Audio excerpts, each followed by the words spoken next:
Hello everyone, welcome back to my channel অপুর সংসার। আমি অপু তোমাদের সাথে আরও একটা নতুন ভিডিও নিয়ে চলে এসেছি। আজকের ভিডিওটা কিন্তু একেবারে অন্যরকম হতে চলেছে। তোমরা তো আগের মিনি ব্লগগুলো দেখেছো যে আমাদের পরিবারে একজন নতুন সদস্য আসতে চলেছে, আর সেই উপলক্ষে আজ এত কিছু আয়োজন। তাই পুরো ভিডিওটা কিন্তু প্রথম থেকে শেষ পর্যন্ত দেখতে থাকো। ফাইনালি দেখতে দেখতে সেই দিনটা চলেই এলো, যেদিন আমাকে 7 মাসের স্বাদ দেওয়া হবে। আমিও এই দিনটা নিয়ে ভীষণ এক্সাইটেড ছিলাম যে কিভাবে কি করব, কিভাবে সব কিছু হবে। আর ভাবতে ভাবতে সত্যিই সেই দিনটা চলেই এসছে। আমাদের নিয়ম অনুযায়ী 7 মাসের স্বাদ বাপের বাড়ি থেকেই দেওয়া হয়। তাই গতদিন আমার মা, বাবা, ভাই এবং আত্মীয় স্বজনরা সবাই চলে এসেছিল। আর আজ সকাল থেকে উঠেই দেখছি আমার ঘুম ভাঙার আগে থেকে সমস্ত আয়োজন শুরু হয়ে গেছে। নিয়ম অনুসারে এখন আমাকে গায়ে হলুদ লাগিয়ে দিচ্ছে দিদি। গায়ে হলুদ দিয়ে তারপরে স্নান করতে হবে। তাই আমি হলুদটা মেখে নিয়ে সকালের জন্য রেডি হয়ে নিচ্ছি। স্নান সেরে রেডি হয়ে নিয়েছি। এখন বাবার বাড়ি থেকে আসা শাঁখা, পলা, আলতা, সিঁদুর এগুলো পরে নেব। এই দিনে আমি যা যা ব্যবহার করেছিলাম প্রায় সমস্তটাই কিন্তু বাবার বাড়ি থেকে দেয়া। কারণ নিয়ম অনুসারে শাঁখা, পলা, আলতা, সিঁদুর, শাড়ি, আয়না, চিরুনি, তেল, এমনকি হলুদ, এই সমস্ত কিছু কিন্তু বাবার বাড়ি থেকে দেওয়া। তারপরে এখন দেখো এই যে আলতাটা পরে নিয়েছি, বনু আলতাটা পরিয়ে দিচ্ছিল। তো এখন রেডি হয়ে আমি বসে পড়েছি আশীর্বাদের জন্য। শুধু কিন্তু আমাকেই নয়, তোমাদের দাদা ভাইকেও আজকে আশীর্বাদ করবে। মা, বাবা, মাসি, দিদি, আমার শ্বশুর শাশুড়ি, আমার দিদা সবাই মিলে আজকে আশীর্বাদ করলো।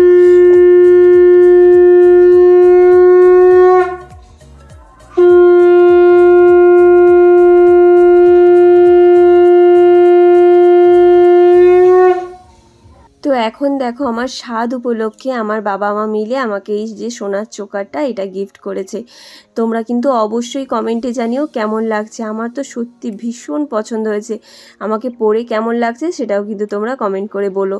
তো এখানে একে একে সবাই তারপর আমাকে আশীর্বাদ করলো। যেহেতু সকালের সাথে একটা নিয়ম অনুসারে একটা টাইমের মধ্যে শেষ করতে হয়, তাই এখানে সবাই তাড়াতাড়ি করে আশীর্বাদ করলো। আর তারপরে আমি খেতে বসে পড়েছিলাম।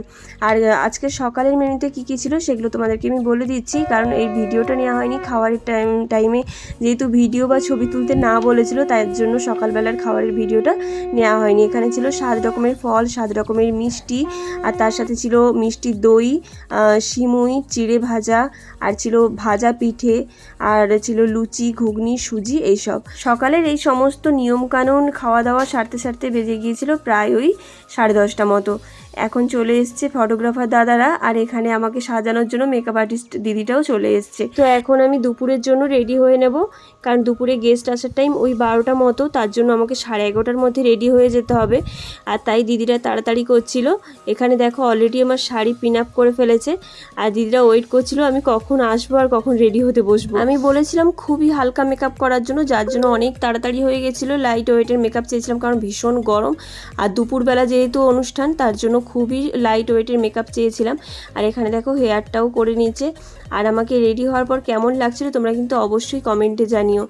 এখন দেখো একদম প্রায় বলতে গেলে রেডি হয়ে গিয়েছি, আর এটা একদম সম্পূর্ণ ফোনের ভিডিও। কেমন লাগছে কিন্তু অবশ্যই জানিও। আর আমার এই স্পেশাল দিনটাতে এত সুন্দর করে যে দিদিটা মেকআপ করে দিয়েছে, মানে এত সুন্দর সাজিয়ে তুলেছে, সেই দিদিটার কন্ট্যাক্ট নাম্বার আর পার্লারের অ্যাড্রেস আমি অবশ্যই তোমাদেরকে দিয়ে দেবো। তোমরা কিন্তু এই দিদিটার কাছে আসতে পারো, ভীষণ সুন্দর সাজায়।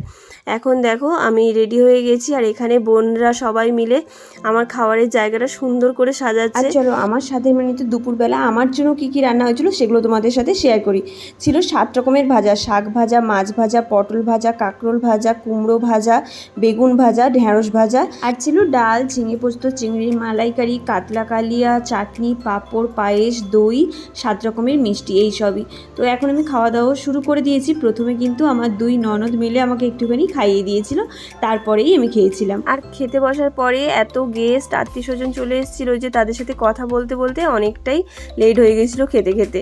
যাই হোক, তারপরে এদিকে দেখো আজকে গেস্টদের জন্য কী কী রান্না হয়েছে সেটাও তোমাদের সাথে শেয়ার করছি। ছিল স্যালাড, সাদা ভাত, তার সাথে ছিল পটল ভাজা, আলু ভাজা, মুগের ডাল, ঝিঙে পোস্ত, কাতলা কালিয়া, চিংড়ির মালাইকারি, চাটনি, আর ছিল পাঁপড়, পায়েস, মিষ্টি, আর ছিল আইসক্রিম, আজওয়ান। তো এই সবই গেস্টদের জন্য আজ আয়োজন করা হয়েছিল। আর রান্না রান্নাগুলো সত্যি কথা বলতে আজকে অসাধারণ হয়েছিল। এই দিনটাকে নিয়ে না আমি যেমন ভেবেছিলাম সবাই মিলে ঠিক তেমনই করেছে। মানে আমার শ্বশুরমশাই, শাশুড়ি, বাবা, মা, তোমাদের দাদাভাই সবাই মিলে অনেক দিন আগে থেকে প্ল্যানিং করে এই সব কিছুর আয়োজন করেছে। মানে আমার কল্পনা ছিল যে আমি এই দিনটাকে এইভাবে সেলিব্রেট করবো আর এইভাবে সব কিছু হবে। কিভাবে কি করব অনেক দিন আগে থেকেই ভেবেছিলাম, কারণ সবার মনে এই দিনটা নিয়ে একটা আলাদাই আশা থাকে। আর সত্যি আমার মনেও ছিল, আর ঠিক তেমনই এটা পূরণ হয়েছে। যাই হোক, খাওয়া দাওয়ার শেষে এখানে সবাই মিলে একটু ফটোশ্যুট করছিলাম।